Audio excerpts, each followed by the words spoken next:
हर किसी को ज़िंदगी में एक बार प्यार ज़रूर होता है, और ऐसी उम्र में होता है जहाँ प्यार का मतलब पता ही नहीं होता, बस हो जाता है। वैसे प्यार में मतलब गैर वाजिब होता है। प्यार होने का एहसास हमें तीनों जहाँ की सैर कराता है।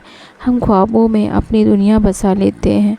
हमें महबूब के अलावा किसी चीज़ से मतलब नहीं होता। उसका दीदार हमारे दिल को सुकून दिलाता है। उसकी हर बात हमारे कानों से उतर कर दिल को छूने लगती है। उसकी हंसी मानो सारी दुनिया की खुशी समेट कर हमारे आंचल में डाल दी हो। उसका रोना जैसे खुदा की रुसवाई। उसका चलना रुकना फिर चलना दिल के तार छेड़ जाती है। झुकती पलकें लज्जा का एहसास दिलाती हैं। आँखों की गहराई में डूब जाने का दिल करता है। सारा जहाँ एक तरफ और महबूब की चाहत एक तरफ।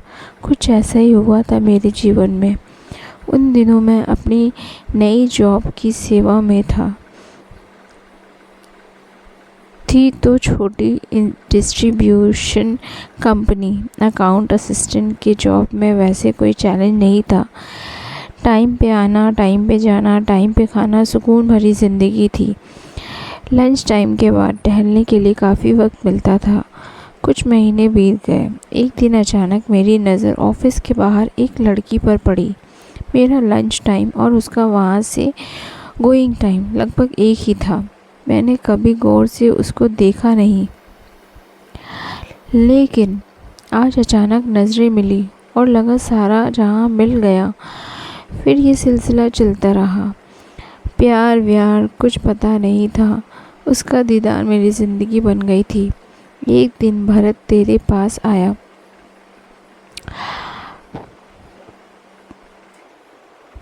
इधर उधर की बातें चली। फिर उसने अपनी बात निकाली। जिसके लिए वो आया था, उसने दीपा की बात निकाली। मैं कितना उसे चाहता हूँ ये पूछा। मैं क्या बताता। मेरे जीवन में पहली बार किसी लड़की ने मुझे चाहा था।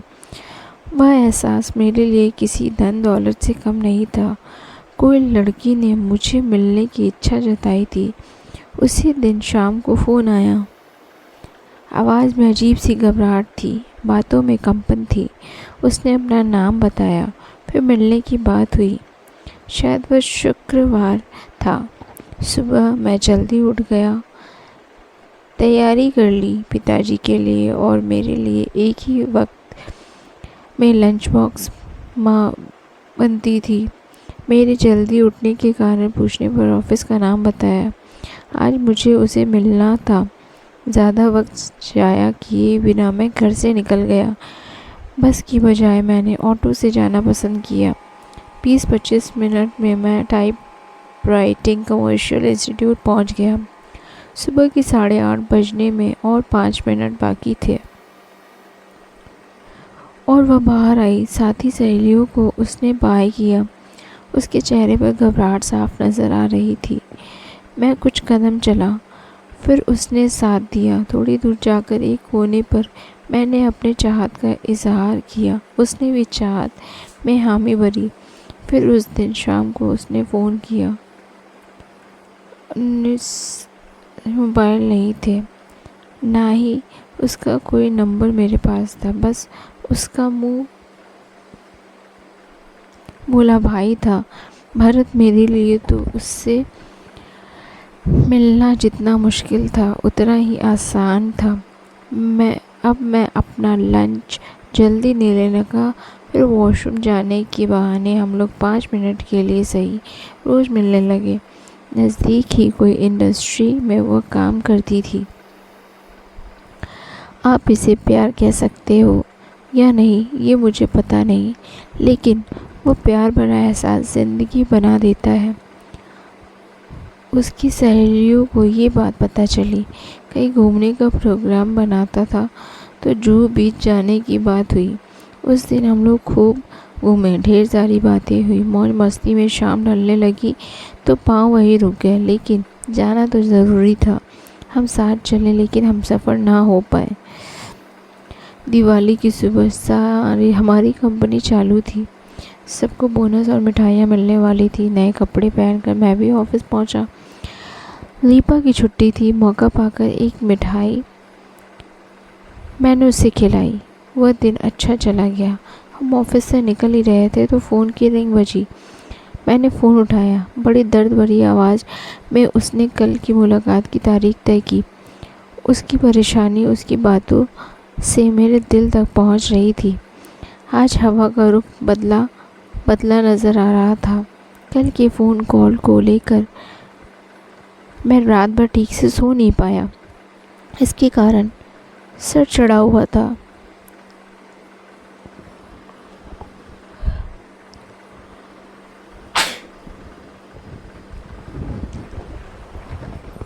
आज ट्यूशन नहीं था।